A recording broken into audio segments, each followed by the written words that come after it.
we want to isolate x in the middle. So the first step would be to add 1 to each part of this inequality.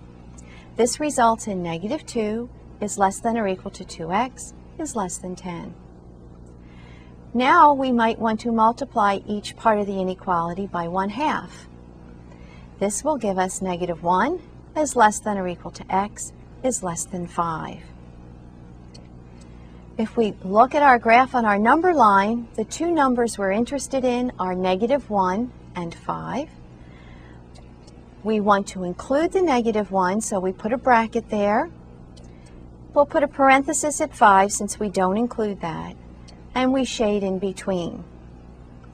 In interval notation, our solution is the interval from negative 1 to 5, bracket at negative 1, parenthesis at 5, and remember we call this a half-open interval. Now here's another example of a three-part inequality. We have negative 3 is less than or equal to x minus 4 divided by negative 5 is less than 4. Now we want to clear our fraction, so the first thing we need to do is to multiply all parts by negative 5. Now remember, we're multiplying by a negative number, so we must change the direction of the inequality signs. This will give us 15 is greater than or equal to x minus 4 is greater than negative 20. Now we can add 4 to all three parts, resulting in the inequality 19 is greater than or equal to x is greater than negative 16. Now in interval notation, remember the negative 16 is the smaller number and it will go on the left, and 19 is the larger number, it will go on the right. We put a parenthesis around negative 16 and a bracket around 19. Looking at its graph, we've marked the two numbers on our number line, negative 16 and 19, parenthesis around negative 16, bracket around 19, and we've shaded in between. Now, inequalities can be used in applications, and one application is the revenue cost break-even point inequalities. We say that a product will break even if its revenue is at least as big as its cost. Let's take a look at this example. The cost to produce X units of radios is C equals 20X plus 300, while the revenue is R equals 30X. Find the interval where the product will at least break even. Now remember, C is the cost, R is the revenue, and X is the units of radios. Breaking even means that revenue equals cost. R is equal to C. At least breaking even means that R is greater than or equal to C.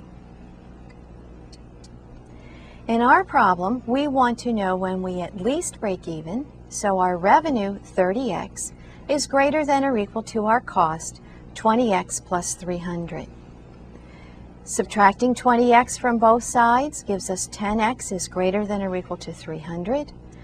Dividing both sides by 10 or multiplying by 1/10 gives us x is greater than or equal to 30. Our solution then is the interval from 30 to infinity.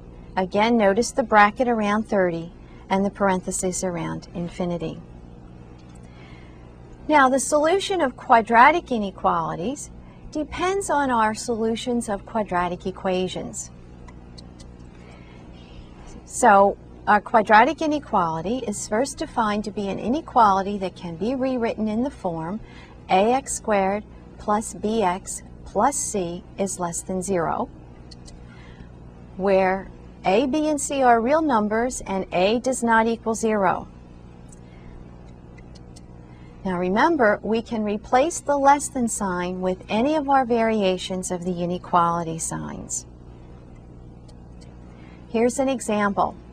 We have the inequality x squared minus x minus 6 is greater than or equal to 0. The first thing we want to do is to find the values that make this inequality 0. So let's look at the equation x squared minus x minus 6 equals 0. Factoring gives us the factors x minus 3 times x plus 2 equals 0. Or the solutions that x is equal to 3 or x is equal to minus 2. Putting those on the number line, we see that the numbers negative 2 and 3 divide the real number line into 3 intervals. Let's look at the sign of each factor in these 3 intervals. Our first factor, x minus 3, is negative to the left of 3, positive to the right of 3, and is 0 at 3. Our second factor, x plus 2, is negative to the left of negative 2 and positive to the right of negative 2, but it is 0 at negative 2. Now, using our laws of signs here, if we look at the product of our signs, to the left of negative 2, both factors are negative, so the product is positive. Between negative 2 and 3, one factor is negative, one is positive, so the product is negative. And to the right of 3, both factors are positive, so the product is positive. Now, if you recall, we were looking for our inequality to be greater than or equal to 0.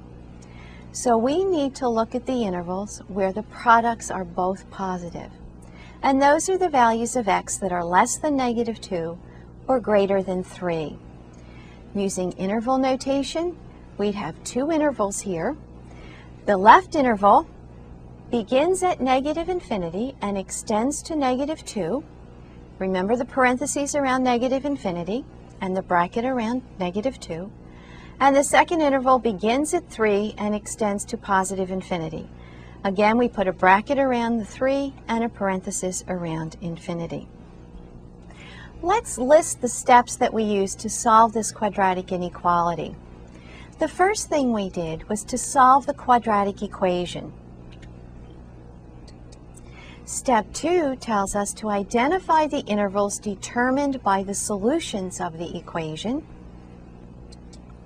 And step 3 tells us to use a sign graph to determine which intervals are in the solution set. Now, here's a problem for you to try. We'll pause the tape